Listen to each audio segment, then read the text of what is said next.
사람들은 예수의 능력으로 모입니다.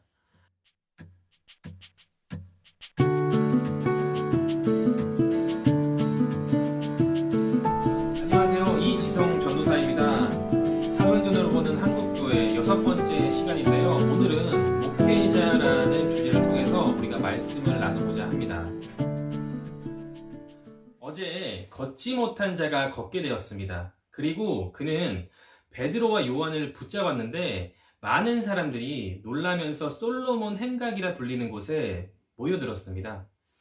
솔로몬의 행각은요, 동쪽에 위치한 성전 사면 바깥벽을 따라 세워진 주랑입니다. 이곳에서 베드로는 두 번째 설교를 시작합니다. 사도행전 3장 12절 말씀입니다. 베드로가 이것을 보고 백성에게 말하되 이스라엘 사람들아, 이 일을 왜 놀랍게 여기느냐? 우리 개인의 권능과 경건으로 이 사람을 걷게 한 것처럼 왜 우리를 주목하느냐? 만약에 여러분에게 베드로와 요한처럼 예수의 능력이 주어진다면 어떻게 사용하시겠습니까? 아마도 돈방석에 앉을 수 있을 것입니다.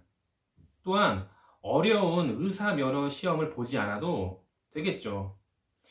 사이비 교주가 되어서 세상을 호령할 수도 있습니다. 이처럼 죄인 된 인간은요, 예수의 능력을 얻기에는 과분한지도 모릅니다. 목회자는 해마다 늘어나지만 대체 왜 이런 이적들은 나타나지 않습니까? 제가 첫 시간에 코로나를 통해서 하나님은 돌아올 자와 남아있는 자, 있는 자, 떠나는 자를 구분하신다고 말씀드렸습니다.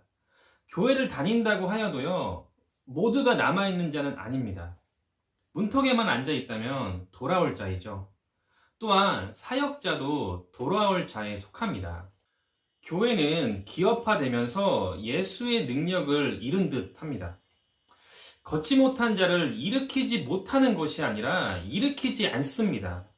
교회 밖으로 쫓아내죠. 몰아냅니다. 목회자의 소명의식은요, 헌금 앞에서 연약해집니다. 어떻게 예수의 능력을 바랄 수 있겠습니까?